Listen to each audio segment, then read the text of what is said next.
Տիկին Անդրեասյան նախ եկեղեցու շուրջ տեղի ունեցող զարգացումներին ծանոթ եք այսօրվա Նիկոլ Փաշինյանի գրառմանը հանձնախումբ ստեղծելու վերաբերյալ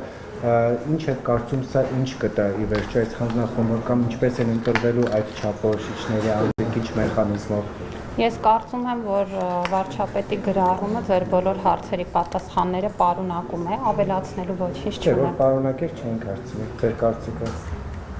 Դուք կարծիք եք հարցնում, թե տեղեկատվություն, որովհետև դուք կարծես հարցրեցիք ինչպես են ընտրվելու, ինչ չափանիշներով, ես էլ ասում եմ այն գրառումը, որը արված է, պարունակում է տեղեկատվություն, թե չափանիշների, թե ընտրության մեխանիզմի մասին, ավելացնելու ոչինչ չունեմ։ Օրինակ Նիկոլ Փաշինյանն ասում է Աստծո օգնությամբ ենք նաև ընտրություն անելու։ Ձեզ համար հասկանալի է դա ինչ ձևով է լինելու այդ ընտրությունը։ Աստծո օգնությունը Դուք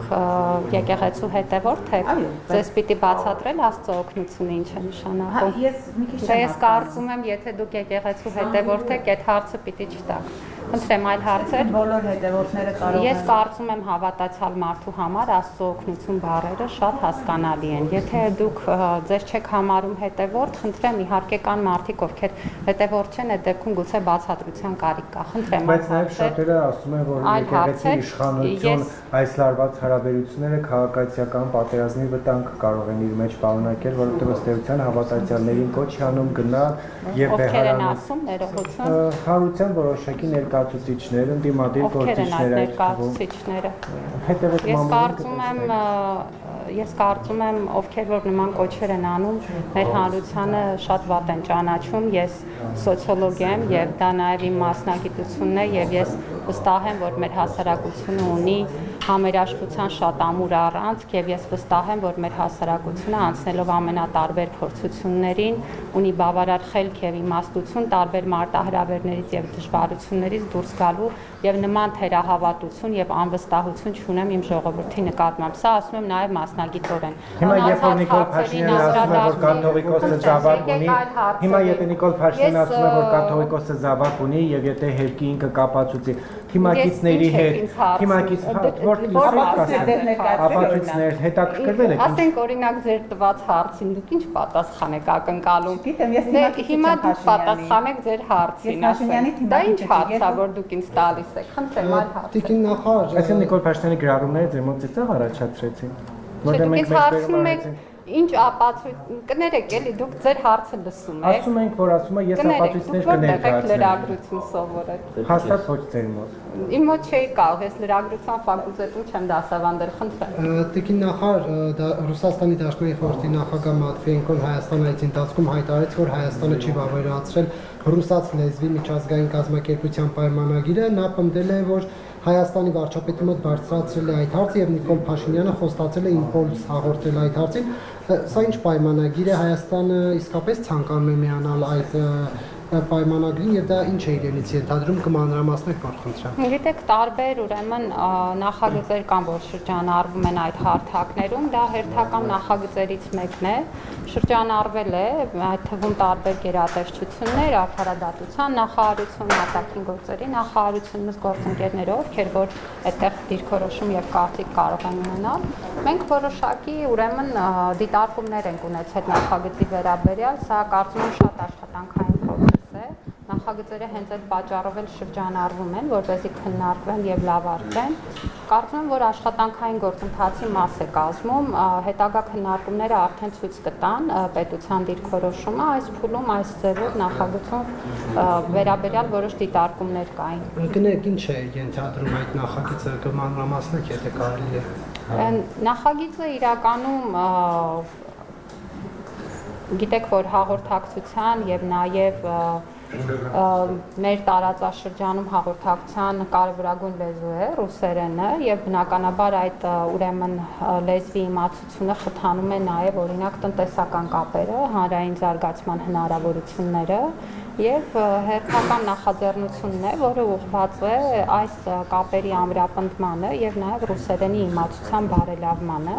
բայց ելի եմ ասում, որ այդտեղ բավականին հարցեր ու դիտարկումներ կան մեր կողմից ու աշխատանքային գործընթացում Այս պահին, քանի որ զուտ աշխատանքային գործընթաց է, հարկ չեմ համարում դրանք բարձրաձայնել, կարծում եմ, որ քննարկումների ժամանակ կպարզաբանվի։ Եկեղեցու նկատմամբ նախագծի հետ կապված կներես մի հարց տամ։ Օգնորոշվեք, ինչ եք ուզում հարցնել։ Թեման շարունակենք, հետո էլի կանդրադառնանք այն հարցին։ Արդյոք սրանով ռուսաց լեզվին Հայաստանում ինչ որ նոր կարգավիճակ է տրվում, թե ոչ։ Ոչ, չի կարող նման բան լինել, գիտեք, որ մեր երկրում կա պետական լեզու, մեկ պետական լեզու, դա հայերենն է, եւ այդ իրավիճակը որևէ պարագայում չի կարող փոխվել, ավելին մենք առաջիկայում լեզվական քաղաքականության հայեցակարգն ենք բերելու, որը նաեւ ամրապնդելու է հայերենի որպես պետական լեզվի կարգավիճակը, որովհետեւ մի բան է ասել, որ պետական լեզու է, մի բան է նայել, թե ինչպիսի իրավիճակն է տարբեր ոլորտներում, տարբեր իրադրություններում եւ լեզվական քաղաքականության հայեցակարգը կարծում եմ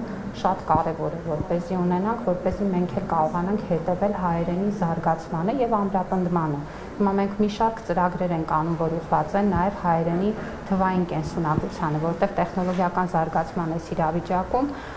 հայերենի խնդիրները եւ հայերենի որպես լեզվի զարգացման խնդիրները տեղափոխվում են նաեւ թվային տիրույթ, որպեսզի մենք ունենանք հայերենով այդ շտեմարանները, ունենանք թվային տիրույթում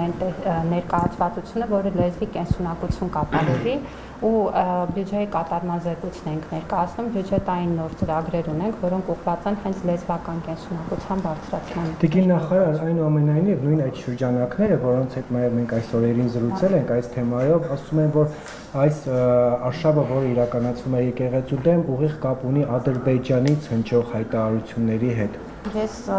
բազմիցս ասել եմ, եթե կարիք կա, մի անգամ եմ կրկնում, անհեթեթություններ չեմ մեկնաբանում, մենք ինքնիշխան պետություն ենք, մեր օրակարգերը ձևավորում ենք մենք, խնդրում եմ ունեցեք տարրական հարգանք մեր պետության նկատմամբ։ Չի կարելի այդպես։ Չի կարելի։ Այն մարդիկ, ովքեր նման դիտարկումներ են անում, իմ կարծիքով չեն հարգում առաջին հերթին մեր պետությունը։ Ինչքան կարելի է։ Մենք ինչ եք կարծում, չունենք հասունություն, ինքնուրույնություն, իմաստնություն ու խելք, որպեսզի ինքներս հասկանանք մեր խնդիրները եւ ես մեր բոլորի մասին եմ խոսում, ես մեր բոլորի մասին եմ խոսում, մեր բոլորի մասին եմ խոսում։ Որտեղ 7 տարուց ավել է իշխանության եք եւ ըստ էության նոր է առաջացել հարց։ Ձևակերպեք ձեր հարցը, ինչ եք ինձ հարցում։ Հիմա ինչու է առաջացել նման անհրաժեշտություն ստուգել, օրինակ Թողիկոսը Զավակունի թե չէ։ Ես կարծում եմ դրանք այն հարցերն են, որոնք առիթի դեպքում առաջարկում եմ ուղղել հենց վարչապետին եւ սպառիչ պատասխաններ վստահ եմ դուք կստանաք։ Մնացած բոլոր հարցադրումների պատասխանատվի շնորհակալություն։ Տիկին Անդրեասյան, նախորդ տարի մենք հիշում ենք, թե գրքերի հետ կապված ինչ խնդիրներ եղավ սեպտեմբեր, հոկտեմբերն ասում են, բայց որոշ դասարանների դասագրքեր չկային։ Կարող է այս սեպտեմբերին էլ նույն իրավիճակը լինի, արդեն իսկ հայերեն։ Բոլոր գրքերը ընտրված են, տպագրության գործընթացը ընթացքում է եւ մեր դպրոցները կունենան անհրաժեշտ դասագրքերը սեպտեմբերին դասապրոցեսը սկսելու համար եւ ունենք շատ լավ դասագրքեր, այս տարի պետք է ասեմ, որ որակական նաեւ մեծ փոփոխություն ենք նկատում, այս գործընթացը